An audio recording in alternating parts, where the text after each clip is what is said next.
火车站的新型骗局，揭秘熙熙攘攘的火车站，既是人们归乡的起点，也可能是某些不法分子设下的陷阱。近年来，火车站的新型骗局层出不穷，令人防不胜防。据不完全统计，几乎每10个人当中就有高达9个人曾经遭遇过这些骗局，其比例之高，令人啧舌。这些骗局不仅让受害者遭受经济损失，更可能让他们在旅途中平添无尽的烦恼。今天就让我们一起揭开这些新型骗局的神秘面纱，以便大家能够及时学习并掌握防骗技巧，避免成为受害者。先来说说常见的一种骗局，搭讪借钱。有些不法分子会假扮成旅客，在车站内与他人搭讪，以博取信任。他们往往会编造各种悲惨的故事，比如钱包被偷、车票丢失等，然后向目标人物借钱。一旦得手，他们便会迅速消失在人群中。曾经就有这样一个案例，一位年轻女士在火车站候车室遇到了一个自称是大学生的人，说自己的钱包和手机都被偷了，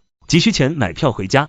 这位女士心生怜悯，便给了对方几百元钱。然而当她反应过来可能被骗时，那个所谓的大学生早已不见踪影。再来说说另一种常见的骗局，抽奖骗局。不法分子会在车站附近摆个小摊，声称可以免费抽奖，奖品丰厚，但实际上这些所谓的奖品大多是廉价的次品，而抽奖的过程中却存在着诸多陷阱。一旦你参与抽奖，就很可能会陷入他们精心设计的圈套，被迫支付高额的费用。有一次，一位旅客看到这样的抽奖活动，觉得很有趣，就参与了。结果他抽到了一个所谓的大奖，但被告知需要支付一笔不菲的手续费才能领取奖品。这位旅客在犹豫之后还是交了钱。当他拿到奖品时才发现根本不值那个价钱，这才意识到自己被骗了。除了以上2种骗局，还有一些更为隐蔽的手段，比如有些不法分子会在车站周边的小店里设局，他们会与店主勾结，当旅客在店内消费时，故意多收钱或者找假币给旅客。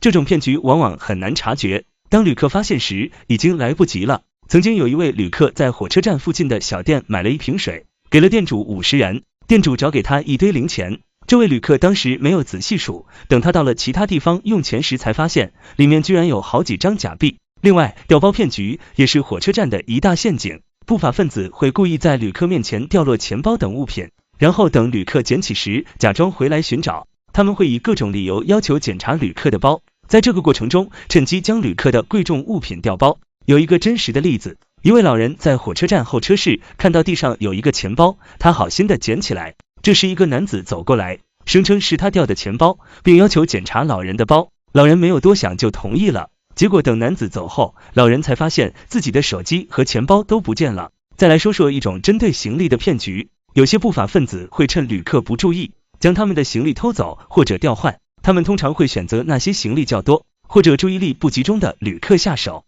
有一次，一位旅客带着大包小包在火车站候车，他把行李放在身边就去上厕所了。等他回来时，发现自己的一个包不见了，里面有他重要的证件和财物。面对如此多的骗局，我们该如何防范呢？首先要保持高度的警惕性，在火车站这种人员复杂的地方，不要轻易相信陌生人的话，尤其是涉及到钱财和个人信息的事情。其次要注意自己的财务安全，随时留意自己的行李和贵重物品，不要让他们离开自己的视线范围。如果必须要离开，最好找可靠的人帮忙看管。再者不要贪图小便宜，那些看似诱人的免费抽奖、低价商品等，往往隐藏着陷阱。另外，在消费时要仔细核对金额和找零，避免收到假币。最后，如果不幸遭遇骗局，要及时向警方报案，以便警方能够及时采取行动打击犯罪。总之，火车站的骗局层出不穷，我们必须时刻保持警惕，提高自我防范意识。只有这样，我们才能在这个复杂的环境中